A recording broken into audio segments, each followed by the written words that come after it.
ये नमो नमः।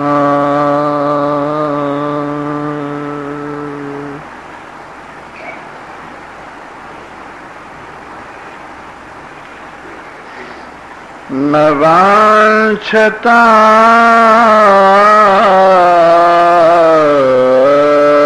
न त्वच्छा येन प्राप्ता स्वभावतः सरितः सागरणेव भोक्तव्या भोगभूतयः। उद्वेगो नानुगन्तव्यस्तुच्छा तुच्छासु दृष्टिषु व्योम्ना चित्रपदार्थेषु पतिता पतितेष्विव।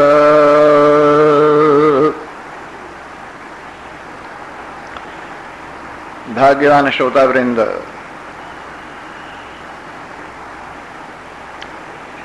कितने ही दिनों से निरंतर आत्म पूजा की बात, स्वात्म पूजा की बात, परमात्मा पूजा की, स्वाभाविक पूजा की बात आपके सामने उपस्थित की जा रही है। साधारण आदमी के लिए तो ये बात थोड़ी अगम्य सी है, लेकिन विशेष वेदांत तत्व के ज्ञाता महान पुरुषों के लिए बात अत्यंत सार गर्भित और अत्यंत आनंदप्रद और अत्यंत शांतिप्रद और अत्यंत कल्याणप्रद है। और यूं सुनाने को तो जैसे सुनाते हैं, हम भी साधारण सी बात सुनाकर अपना पिंड छुड़ा सकते हैं, लेकिन जो बातें रोजाना तुम साधारण सी सुनते ही रहते हो, उस बात को दोहराने मात्र से साधारण तरीके से साधारण लोगों के लिए साधारण सी बात को कहते रहने से न अपनी साधना में कोई लाभ है, न विशेष साधकों की साधना में कोई लाभ है। साधारण साधकों के लिए साधारण सामग्री साधारण लोगों से साधारण स्थलों पर सर्वत्र प्राप्त हो जाती है, लेकिन विशेष साधकों के लिए विशेष सामग्री विशेष साधना के लिए प्रत्येक स्थल पर प्राप्त नहीं होती है। ये अपनी दृष्टि में रखकर हम वही माल प्रदान करने का प्रयास करते हैं जो खास खास विशेष विशेष लोगों के लिए है। एक और भी कहावत है, उर्दू की एक शेर है, मोहब्बत के लिए कुछ खास दिल मखसूस होते हैं, ये वो नगमा है जो हर साज पे गाया नहीं जाता। मोहब्बत के लिए कुछ खास दिल मखसूस होते हैं, परमात्मा प्रेम के लिए, आत्मा प्रेम के लिए बहुत थोड़े से दिल ही निश्चित किए गए। बहुत थोड़े दिलों के ऊपर ही मोहब्बत का राग गाया जा सकता है, और वो भी परमात्मा प्रेम का राग। साधारण साजों पर, साधारण दिल के साजों पर नहीं बजता है। मोहब्बत के लिए कुछ खास दिल मखसूस होते हैं, ये वो नगमा है जो हर साज पे गाया नहीं जाता। इसलिए ये नगमा जो खास खास साजों पर ही गाया जाता है, आप इसे सुनिए, कम से कम सुन तो लीजिए, धीरे धीरे समझ में भी आ जाएगा। अब मान लीजिए कोई गहरी बात किसी के सामने रखी ही न जाए तो समझेगा क्या। इसलिए इसको सुनिए, प्रयास कीजिए समझने का, और आप देखेंगे समझते समझते इसमें कल्याण हो जाता है। इसके अंदर केवल क्लास वर्क है, होमवर्क कुछ भी नहीं। आइए, तो एक ज्ञानवान के लिए, एक महान पुरुष के लिए, एक आत्म उपस्थित के लिए, एक आत्म रतिवान के लिए न वांछता, न तो कुछ चाहने का विषय है कि उस पदार्थ की इच्छा हो, वो पदार्थ मुझे मिले। और न किसी पदार्थ के प्रति ये भाव है कि ये पदार्थ अच्छा है इसलिए वांछा बने। वांछा तब बनती है किसी पदार्थ में स्वच्छता, अच्छापन दिखाई देवे तो समझिए कि वांछा बनती है। लेकिन किसी पदार्थ को पहले तो स्वीकार ही नहीं किया गया, क्योंकि आत्मा से अतिरिक्त जितने पदार्थ हैं केवल प्रतीतमान पदार्थ। आत्मा से अतिरिक्त, दृष्टा से अतिरिक्त जो कुछ भास रहा है केवल दृष्टि का पसारा मात्र है, वास्तविकता उसमें कुछ भी नहीं। इसलिए इन आपात रमणीय पदार्थों के अंदर भला किसमें अच्छापन देखा जाए और किसकी चाहत की जाए। इसलिए ज्ञानवान की दृष्टि में अच्छेपन का भाव भी नहीं है, बुरेपन का भाव भी नहीं। इसलिए न कहीं वांछा है न अवांछा है। जैसा कुछ प्राप्त हो रहा है स्वभाव से स्वाभाविक, उसी के द्वारा अपनी शरीर की गाड़ी चला लेते हैं, अपने जीवन का खेल खेल लेते हैं, अपनी रामलीला पूरा कर लेते हैं, अपने कर्तव्य का पालन कर लेते हैं और निश्चिंत रहते हैं। जिस प्रकार से एक नदी स्वाभाविक ही समुद्र में जाती है, समुद्र किसी को बुलाता नहीं, बड़ी नदी आ जाए तो समुद्र उसको स्वीकार कर लेता है, छोटी नदी आ जाए तो समुद्र उसको स्वीकार कर लेता है, बहुत स्वच्छ पानी की नदी आ जाए तो उसे स्वीकार कर लेता है, गंदे पानी की नदी आ जाए तो उसे स्वीकार कर लेता है, बहुत दूर से कोई नदी आ जाए तो उसे स्वीकार कर लेता है, बहुत नजदीक से कोई नदी आ जाए उसको स्वीकार कर लेता है। कोई बहुत बड़ी या छोटी जैसी भी नदी हो, सबको सागर स्वीकार कर लेता है और उसको अपना स्वरूप, अपनापन देकर उसकी सारी तुच्छताओं को दूर कर देता है। वैसे ही ज्ञानवान सागर की तरह से इन भोग रूपी नदियों को अपने में समेटता जाता है और अपने साथ एक रूप करता जाता है। सब भोग ज्ञानी में पहुंचकर उसके स्वरूप में एक रूप होते जाते हैं। कोई भोग उससे अलग रहकर उसके अंदर भोक्तापने का भाव उत्पन्न नहीं करता। इस प्रकार भोग भोगते हुए भी निर्भोग स्थिति वाला ज्ञानवान रहता है और सब भोगों को अपने में समेटता हुआ केवल समुद्र की तरह से समुद्र ही शेष रह जाता है।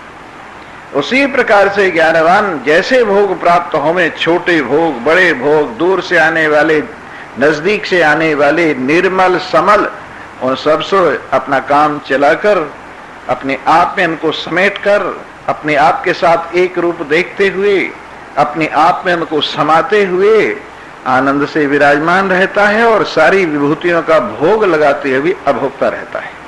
आइए, आज और बहुत अच्छी बात है, अगर आप जीवन में थोड़ा सा भी इसको लगा सके तो आपकी शांति बरकरार रहेगी, आपका चैन बरकरार रहेगा, आपकी आजादी सदा बनी रहेगी, आपकी स्वतंत्रता सदा आपके चरण सेवन करती रहेगी। वो क्या है? उद्वेगो नानु गंतव्य तुच्छा तुच्छा सुदृष्टिसु। तुम्हारे सामने तरह तरह के दृश्य आएंगे, कुछ तुम्हारे अनुकूल होंगे, कुछ तुम्हारे प्रतिकूल होंगे। तुम्हारे सामने कई प्रकार के शब्द आएंगे, कुछ तुम्हारे अनुकूल होंगे, कुछ तुम्हारे प्रतिकूल होंगे। तुम्हारे सामने कई प्रकार के स्पर्श आएंगे, कुछ तुम्हारे अनुकूल होंगे, कुछ तुम्हारे प्रतिकूल होंगे। तुम्हारे सामने कई तरह के रस आएंगे, कुछ तुम्हारे प्रतिकूल होंगे, कुछ अनुकूल होंगे। तुम्हारे सामने कई प्रकार की गंध आएंगी, कुछ अनुकूल होंगे, कुछ प्रतिकूल होंगे। तुम्हारे सामने कई प्रकार के प्राणी आएंगे, कुछ अनुकूल होंगे, कुछ प्रतिकूल होंगे। ये सब जो भी चीज तुम्हारे सामने आए उससे तुम्हें उद्वेग नहीं होना चाहिए, हलचल तुम्हारे में नहीं होनी चाहिए। आकाश की तरह से निर्विकार रहना चाहिए। आकाश में यदि आंधी आती है तब आकाश को कोई फर्क नहीं पड़ता, और यदि स्वच्छ आकाश हो जाता है तो आकाश को कोई फर्क नहीं पड़ता। बादल आते हैं और अंधेरा छा जाता है और घन गर्जन होता है तब आकाश को कोई फर्क नहीं पड़ता। बादल बरसकर चले जाते हैं और शेष रह जाता है शुद्ध नभ, तो भी आकाश को कोई फर्क नहीं पड़ता। इस प्रकार से आकाश की तरह से जो कुछ भी तुम्हारे में आए वो तुम्हें छुए नहीं, क्योंकि तुम सत्य हो, वास्तविक हो, और आने जाने वाले पदार्थ कल्पित हैं। जिस प्रकार कल्पित रस्सी में भासने वाला सर्प रस्सी को नहीं छूता, जैसे कल्पित रस्सी में भासने वाली माला रस्सी को नहीं छूती, जैसे कल्पित रस्सी में भासने वाली पृथ्वी की दरार रस्सी को नहीं छूती, जैसे कल्पित भासने वाली जलधारा रस्सी में रस्सी को नहीं छूती, वैसे ही तुम में कल्पित भासने वाला संसार तुम्हें नहीं छूता। ये विचार कर अनुकूल और प्रतिकूल जैसी कुछ तुम्हारे सामने दृष्टियां आए, उन सब दृष्टियों को अपने साथ समेटते हुए भी आपको उद्विग्न नहीं होना चाहिए। सोचना चाहिए मेरे अंदर इससे कोई फर्क नहीं पड़ता, मैं निश्चिंत हूं, बेधड़क हूं, बेफिक्र हूं। ये कल्पित है, आने जाने वाली है, मैं इनका देखने वाला असंग साक्षी चेतन केवल निर्गुण हूं। ऐसा अपने आप में विराजमान रहते हुए इस रामलीला को, अनुकूल को, प्रतिकूल को देखना चाहिए और डामाडोल नहीं होना चाहिए। इस प्रकार अपनी शांति, अपनी चैन आप में सुरक्षित रहेगी। आते रहें, जाते रहें, जैसे प्रकार के भी दृश्य हैं वो सारे के सारे दृश्य जैसे आए जैसे आ जाएं, लेकिन तुम्हारे अंदर निर्विकारता सदा बनी रहनी चाहिए और आकाश की तरह से सबको अपने आप में स्वीकार करते हुए भी अपनी असंगता ज्यों की त्यों बरकरार रखनी चाहिए। शांति कहीं से बाजार से खरीद के नहीं लाई जाती, शांति समझ के अंदर अपने अंदर सदा विराजमान रहती। जिस व्यक्ति को अपने आप का बोध है, जिस व्यक्ति की दृष्टि अपने आप में दृष्टा में टिकी हुई है और जिस व्यक्ति का मन भटकता नहीं फिरता है, उसको सदा शांति। और जिसका मन शांति के लिए भटकता फिरता है, चैन के लिए भटकता फिरता है, सुख के लिए भटकता फिरता है, अपने आप को छोड़कर उसको कहीं भी शांति नहीं। इसलिए अपने आप में निर्विघ्नता, आपकी असंगता का विचार, आपकी निर्विकारता का विचार, आपकी शुद्धता का विचार सदा आप में सदा जागरूक रहना चाहिए। और देश काल क्रिया योगाद यदोपैति शुभाशुभम अविकारं गृहीतेन तेनैवात्मानमर्चयेत् आत्मार्चन विधानेस्मिन् प्रोक्ता द्रव्यध्यस्तु या एकेनैव समेनैता रसेन परिभाविता नाम्ला न कट्व्यो नोत्तिक्ता न कषायाश्च काशन चित्रैरपि रसैर्दिग्धा मधुरा एव ता किल समता मधुरा रस्या रसशक्तिरतीन्द्रिया तया तद्भावितं चेत्थम् अमृतं तत्क्षणात् भवेत् समता अमृत रूपेण यद्यन्नाम विभाव्यते तत्तदायाति माधुर्यं परम इंदोरिवच्युतम्। बहुत सुंदर, अत्यंत उपयोगी, अत्यंत हृदयग्राही बात कहते हैं भगवान शंकर।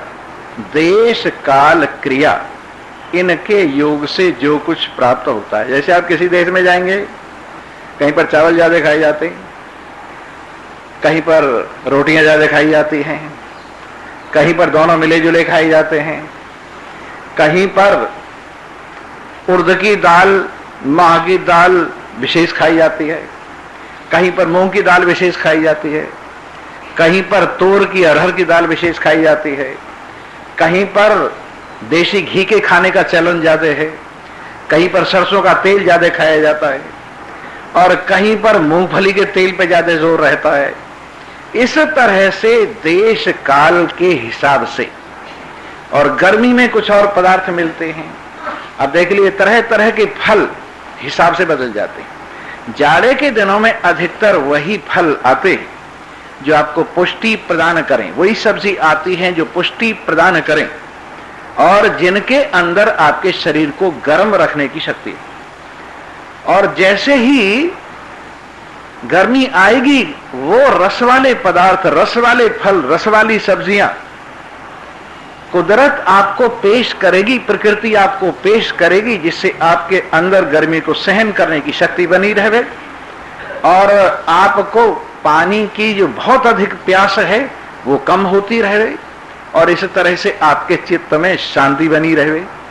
बरसात के दिनों में अधिकतर वही चीज आती है जो आपके अंदर आर्द्रता पैदा न करे। इस प्रकार समय के हिसाब से भी नहीं मिले तो चमेली के ही सही वो मिल गए, उसे भगवान का पूजन कर देवे, और कोई फूल नहीं मिले तो हाथ जोड़ देवे, फुल प्रसन्नता से फूल कर भगवान को अपना समर्पण कर देवे। इस प्रकार से जो कुछ भी सुप्राप्त है उसमें प्रसन्न चित्त होकर के आत्मदेव का, परमात्मा देव का पूजन कर लेवे, अब प्रसन्नता ना आने, हर वक्त प्रसन्न रहेगी। और कैसी स्थिति हो, गर यार की मर्जी हुई सर जोड़ के बैठे, घर बार छुड़ाया तो वही छोड़ के बैठे, चाहा उन्होंने जिधर को मुंह मोड़ के बैठे, गुदड़ी जो उड़ाई तो वही ओढ़ के बैठे,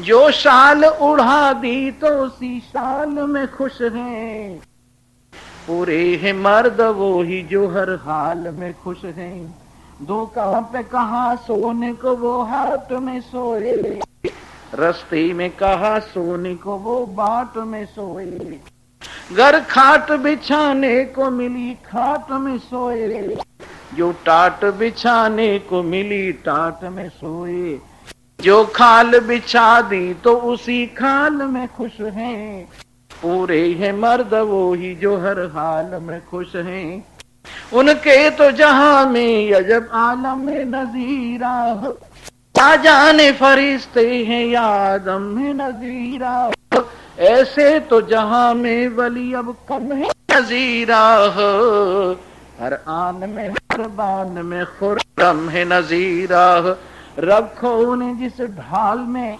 उसी ढाल में खुश हैं, पूरे हैं मर्द वो ही जो हर हाल में खुश हैं। ये हर हाल में खुशी आपके हृदय में जो समझ है उसके ऊपर निर्भर करती है। आपके अंदर जो ज्ञान है वो आपको हर हाल में खुश रखे। अगर समझ नहीं है, जैसे आदमी को अंधेरा है तो हर चीज से टकराता फिरेगा, अगर अंधेरा है तो हर चीज से टकराता फिरेगा, और अगर उजाला तो किसी चीज से कोई टकराने का सवाल ही पैदा नहीं होता। तो जिनके जीवन में अज्ञान का अंधेरा, जिनके जीवन में प्रमाद का अंधेरा, जिनके जीवन में मोह का अंधेरा, जिनके जीवन में काम क्रोध लोभ राग द्वेष के अंधेरे, वो हर वस्तु से हर प्राणी से टकराते फिरते, लेकिन जिनके हृदय में ज्ञान की रोशनी, जिनके हृदय में समता की रोशनी, जिनके हृदय में निर्विकारता का भाव है, जिनका हृदय इस ज्ञान से दैदीप्यमान है, उनके लिए संसार में कहीं भी किसी से कोई टक्कर नहीं। आदमी जब नशे में होता है तब कहीं एक्सीडेंट करता है, और यदि नशा न हो और ठीक उजाला हो तो सवाल ही नहीं है कि आदमी का एक्सीडेंट हो गए। वैसे प्रमाद के नशे में, काम के, क्रोध के, लोभ के नशे में, अज्ञान के अंधेरे में आदमी टकराता फिरता है, एक्सीडेंट जीवन की गाड़ी का करता फिरता है। लेकिन यदि सावधानी हो, आत्मज्ञान के प्रकाश में रहा जाए, अपने स्वरूप के प्रकाश में रहा जाए, परमार्थ के प्रकाश में रहा जाए, तो कहीं किसी प्रकार का कोई एक्सीडेंट नाम की वस्तु नहीं। इस प्रकार आत्मा अर्चन विधान इसमिन प्रोक्ता द्रव्यस्तुया एक नैव समय नहीं तारसेन परिभाविता। और सीधा साधा आत्म अर्चन विधान में एक विशेष बात, द्रव्य इत्यादि जो प्राप्त हुए हैं उन सबको अच्छा बना लो। अच्छा कैसे बना लेंगे? अच्छा बनाने का तरीका है, और वो तरीका अभी अभी मैं बताऊंगा आपको।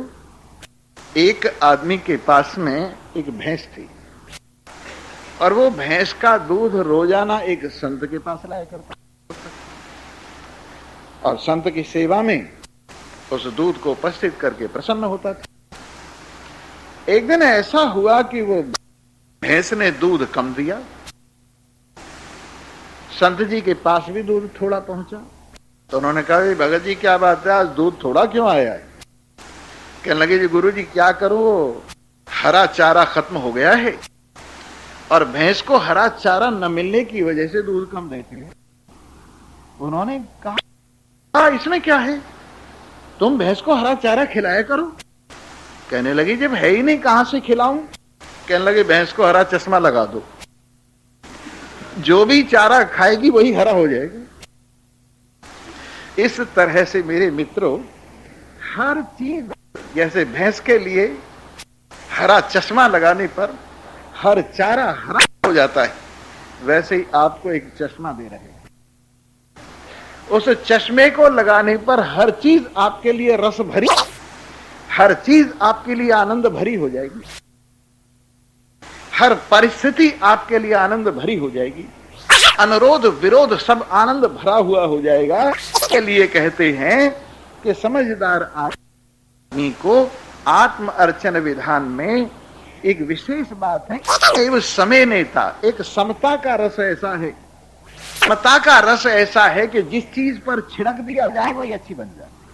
सब में एक परमात्मा है, सब में एक मेरा आत्मा है, सबका मूल एक ही है। देखिए यहीं से सीखिए, लहरें बहुत हैं पर ऊंची नीची सभी लहरों में एक सम जल है। मिट्टी के बर्तन बहुत तरह की हैं, छोटी बड़ी, पर उन सब में मिट्टी सम रूप से विराजमान है। लोहे के अस्त्र शस्त्र छोटे बड़े बहुत से बने हुए हैं, लेकिन उन सब में लोहा सम रूप से विराजमान है। उसी प्रकार से सोने के आभूषण छोटे बड़े सैकड़ों तरह के ही, लेकिन सब में स्वर्ण एक सम रूप से विराजमान है।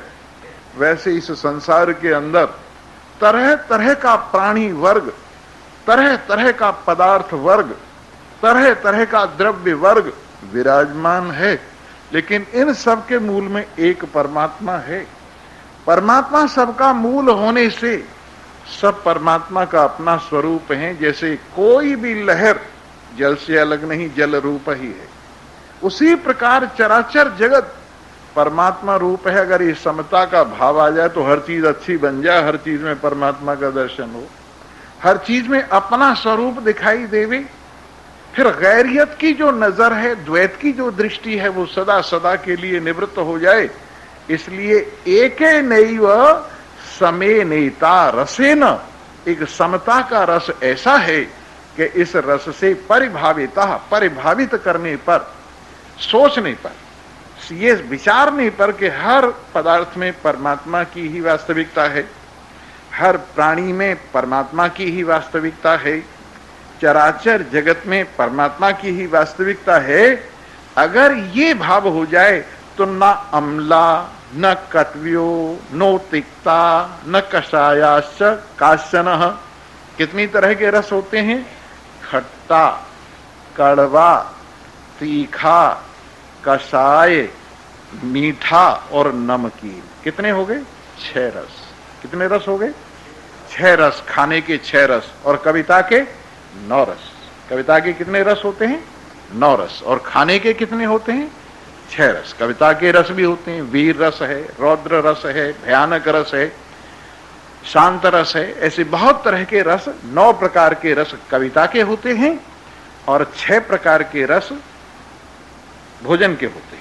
तो कहते हैं कि जिसने समता का भाव अपना लिया वो खट्टे में भी परमात्मा को देखता है, कड़वे में भी परमात्मा को देखता है, तीखे में भी परमात्मा को देखता है और कषाय में भी परमात्मा को देखता है। और एक विशेष बात, जब नीम के पत्ते खाओगे तो कड़वापन तो लगेगा ही, लेकिन कड़वापन अनुभव करने के बाद फिर उसमें ये देखेंगे वस्तुतः इसमें एक परमात्मा ही दूसरा। कड़वापन बताएगी जीव, जरूर जीव अपना काम कर जाएगी। जीव इसीलिए है कि रस बताए। जब आप नीम खाओगे तो जरूर कड़वा लगेगा, लेकिन आपकी बुद्धि उस कड़वेपन में भी परमात्मा का दर्शन करे, ये आपका ज्ञान है। जिस प्रकार से आपने गुड़ खाया, आपकी जीभ जरूर बताएगी कि ये मीठा है, लेकिन फिर भी आपकी बुद्धि इसे डामाडोल न हो, रागवान न हो, क्योंकि मीठे में रागवान और कड़वे में द्वेषवान, ये दो भाव होंगे। लेकिन समझदारी आपकी बुद्धि ये निश्चय करे कि दोनों के अंदर एक ही भगवान निवास करता है। कड़वा मिल गया ये भी उसका प्रसाद है, मीठा मिल गया ये भी उसका प्रसाद है। अरे एक बात आपको बताएं, भगवान श्री हरि जिसके ऊपर विशेष कृपा करते हैं ना, उसको दुख का प्रसाद देते हैं। ऐसा हुआ, स्वामी रामकृष्ण परमहंस के शिष्य विवेकानंद, पहले जिनका नाम नरेंद्र था, उनको उन्होंने एक दिन ऐसे ही उपदेश में ये बता दिया कि अगर सुख मिले तो सबको बांट के खाओ, अगर सुख प्राप्त हो तो सबको बांट के खाओ, बांटते बांटते कुछ न रहे तो हाथ चाट लो, और यदि दुख मिले तो अलग बैठ के अकेले में खाओ, किसी को दिखाओ तक मत, क्योंकि दुख परमात्मा ने विशेष अपनी कृपा से केवल तुम्हारे लिए दिया है, और सुख परमात्मा ने सामान्य कृपा से तुम्हें दिया तो जरूर, लेकिन सबके लिए दिया है। तुम सुख के माध्यम हो, तुम्हारे माध्यम से सुख आया है, उसको सबको बांटो। अगर थोड़ा सा तुम्हारे हिस्से में रह जाता है तो जयराम जी की, नहीं तो भोग यूं ही अपना हाथ चाट लो। जैसे बढ़िया रसोईया वो होता है जो अपने लिए निकाल के नहीं रख लेता। चालाक रसोइये क्या करते हैं, भाई बहुत बढ़िया सामान है, लोग खा गए तो मेरे लिए कुछ नहीं बचेगा, वो कटोरा भर के पीछे रख देता, चूल्हे पीछे।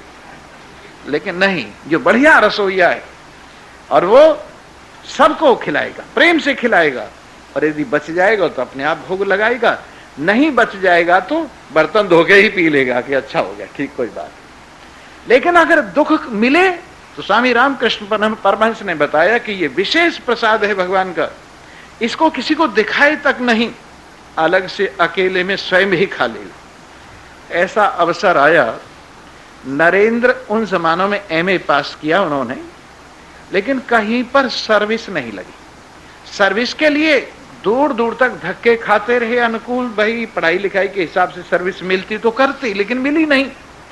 और घर जो था उसमें 7, 8, 10, 12 भाई बहन, और कहने के लिए एक बहुत बड़ा घराना था कलकत्ते का। स्वामी विवेकानंद नरेंद्र ने जहां जन्म लिया, क्योंकि एक कलकत्ते की कहावत है, आधे में खलक और आधे में मलिक।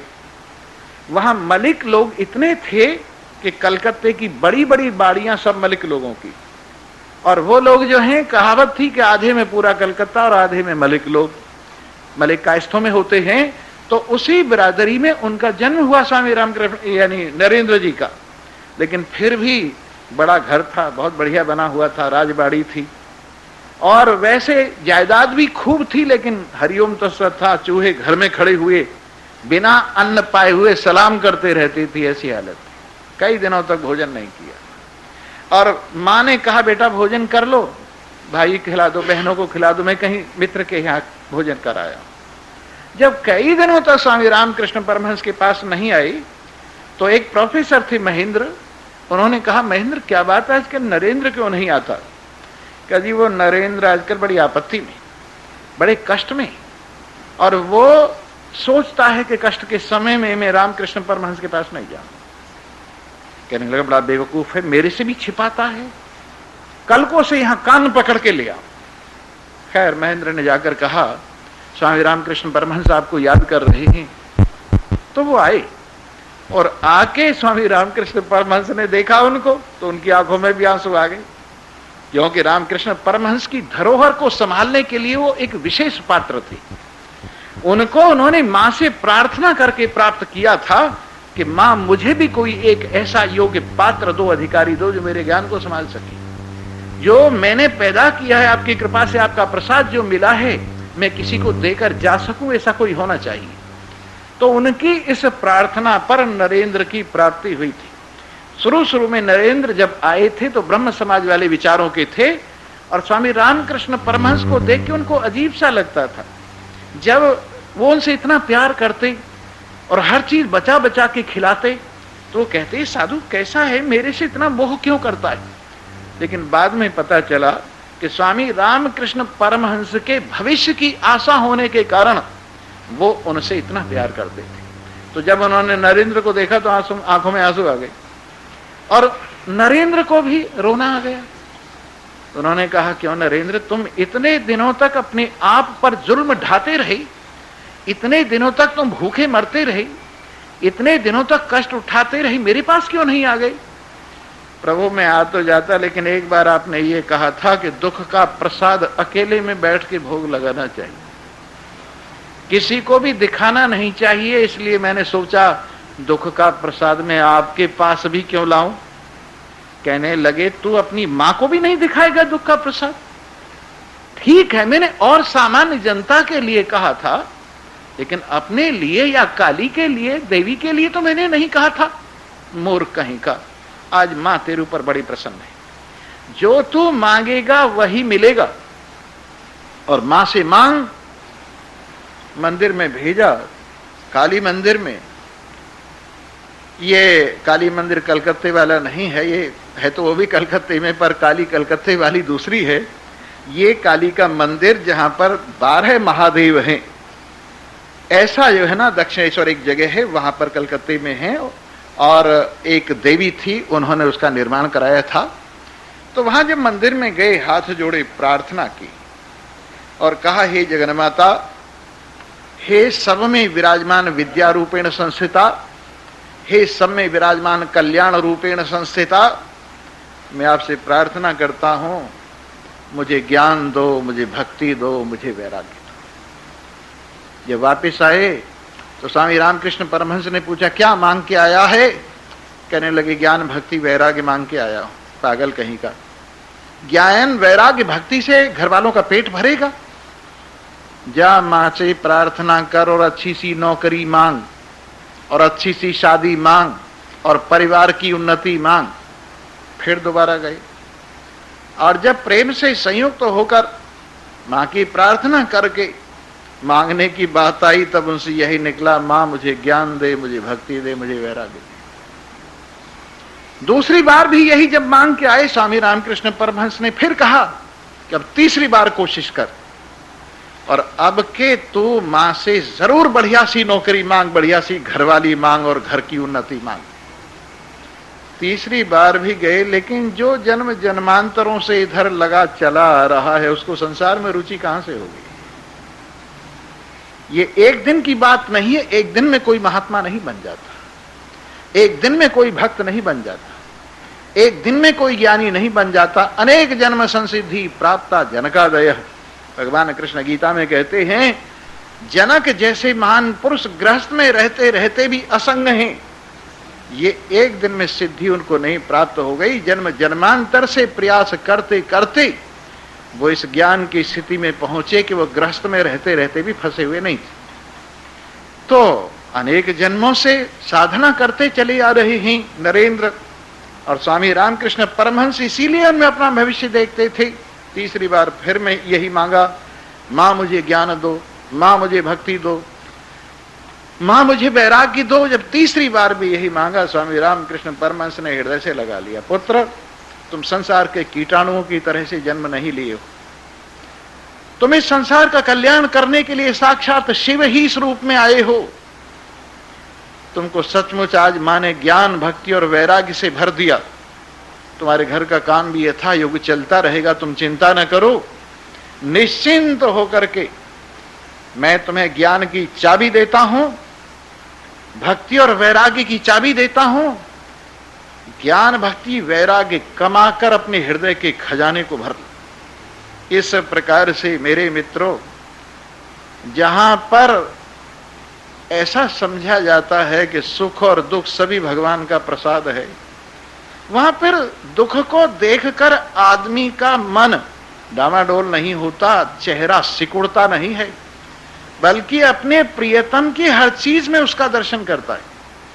मीराबाई के सामने जब जहर का प्याला लाया गया तो उन्होंने उसमें जहरपना नहीं देखा, विषपना नहीं देखा, उन्होंने देखा कि नील नील रंग का, ये जिसे लोग विष कहते ही नहीं, ये भगवान के चरण कमलों का अमृत है। जैसे भगवान नीले रंग के हैं, वैसे उनके चरणों से धोया गया जो चरणामृत है वो भी नीले रंग का है।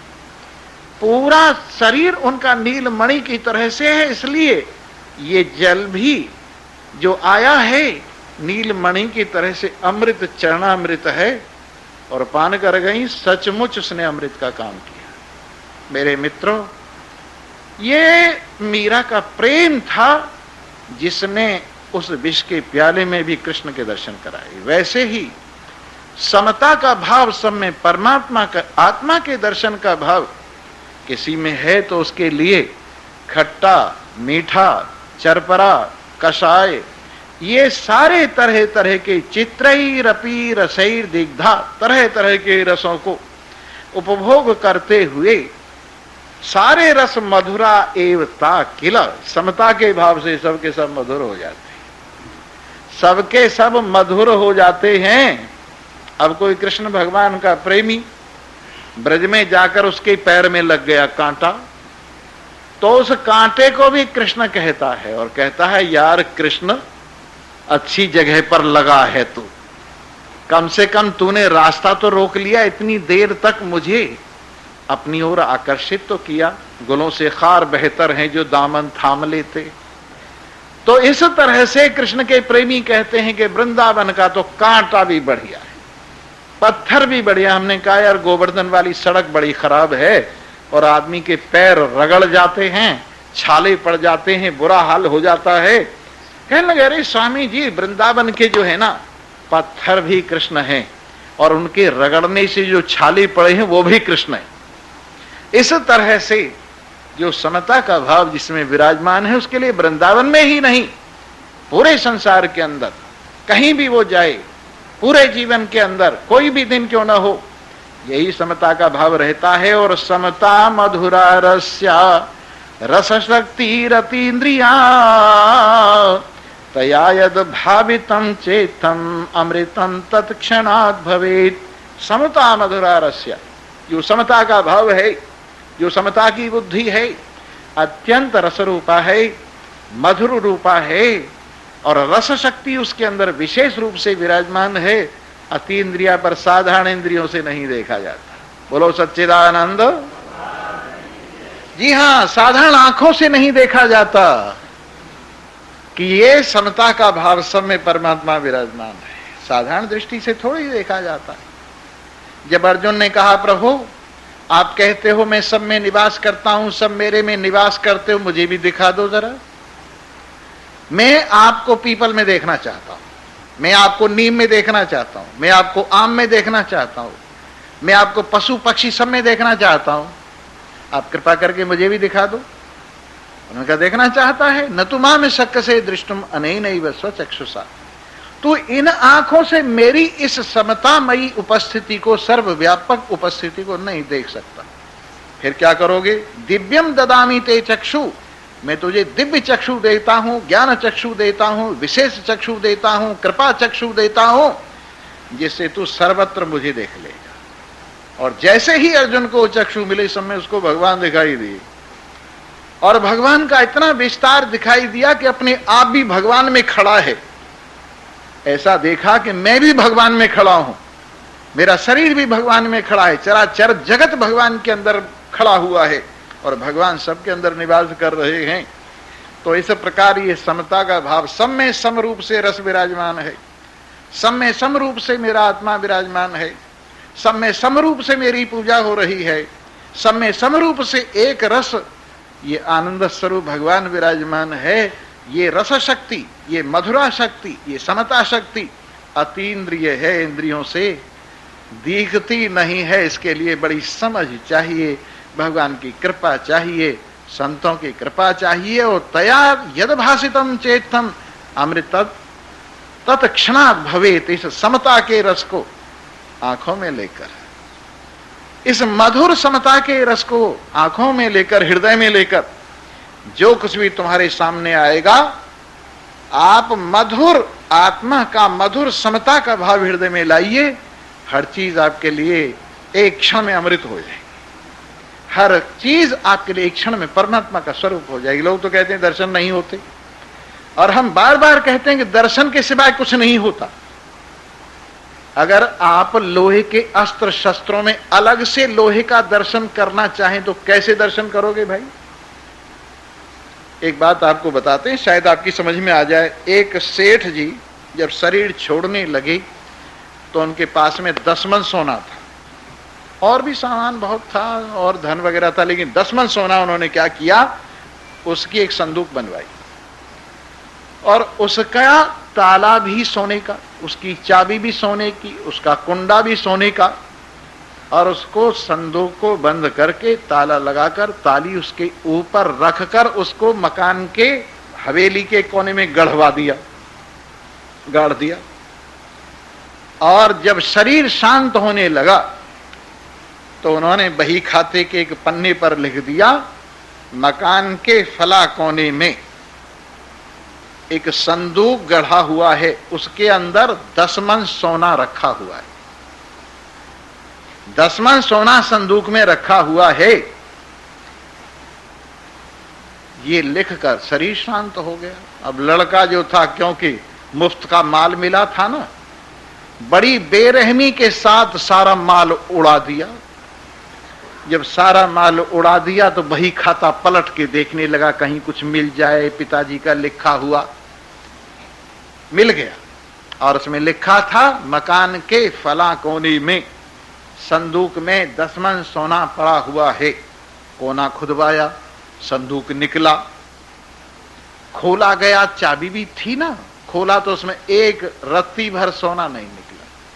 कहने लगे देखो भाग्य की बात है, कोई अड़ोसी पड़ोसी मार ले गया, ये तो संदूक खाली पड़ा है। वहीं फिर गाड़ दिया। बेचारे दुखम सुखम दिन काटने लगी और कहने लगे हे भगवान अब के सुन ले, अब के मैं संभाल के रखूंगा प्रभु, अब के तू जो है ना कृपा करेगा ना तो अब के मैं तेरी कृपा को खाली नहीं होने दूंगा। इतने में एक संत आ गए, उनके पिताजी के जमाने में आया करते थे, उनके पिताजी उनके पास जाते थे, वो भी गए और जाके नमस्कार किया।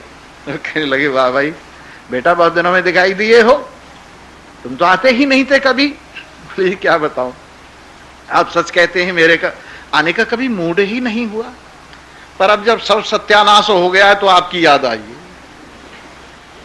हे प्रभु आपके पास मेरे पिताजी आते थे, उनका बड़ा प्रेम था, बड़ी श्रद्धा थी, आप कृपा करके मेरी एक समस्या हल कीजिए, मैं बड़ा गरीब हो गया। कहने लगे अरे वो तो बड़े मालदार थे, कि थे मालदार, माल छोड़ के गए लेकिन मैंने सब बराबर कर दिए। कहने लगे अरे बड़े बर्तन की खुरचन भी बड़ी होती है। कहने लगे वो खुरचन भी देख ली, कुछ नहीं निकला उसमें। कहने लगे कहां, कैसे देखी? कि वहां एक बही खाते के पन्ने पे लिखा हुआ था 10 मन सोना संदूक में पड़ा हुआ, और संदूक गढ़ा हुआ है हवेली के उस कोने में, वो सब निकाल के देखा लेकिन रत्ती भर नहीं निकला। कहने लगे हमें ले चलो। जी आप क्या करोगे बाबा जी? नहीं दिखाओ हमें। गए, जाके संदूक निकाला गया, ताला खोला गया, सचमुच में उसमें कुछ नहीं था। वो संत कहने लगे भाई इसको तोल के देखो कितना है। बड़ा तराजू मंगाया गया, जब तोला गया तो 10 मन निकला। संत एकदम हंस पड़े, कहने लगे अरे ये तो 10 मन सोना संदूक में रखा हुआ है।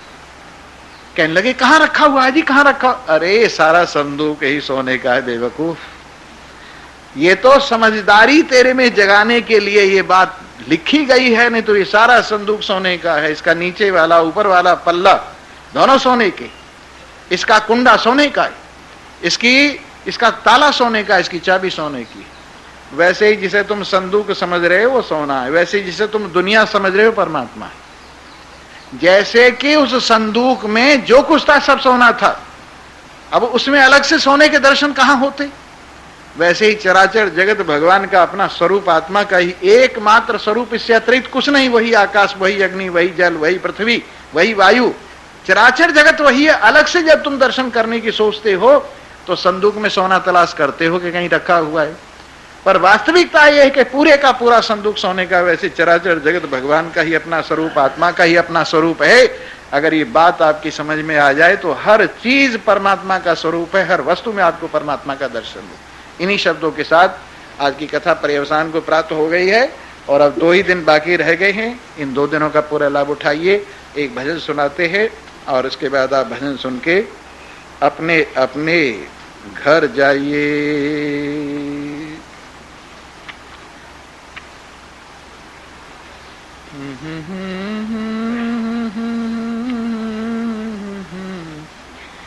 रंग बिरंगी पुतली जग में पुतली वाला एक ही है। रंग बिरंगी पुतली जग में पुतली वाला, क्षण क्षण में रंग बदले दुनिया अचल सहारा एक ही है। क्षण क्षण में रंग बदले दुनिया अचल सहारा।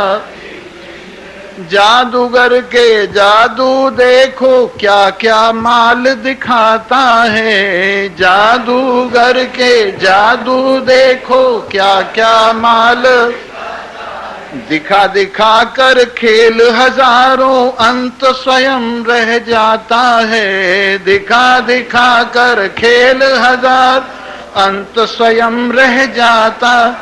खेल खिलाड़ी बदल रहे हैं सबका पाला एक ही है। खेल खिलाड़ी बदल रहे सबका पाला एक ही।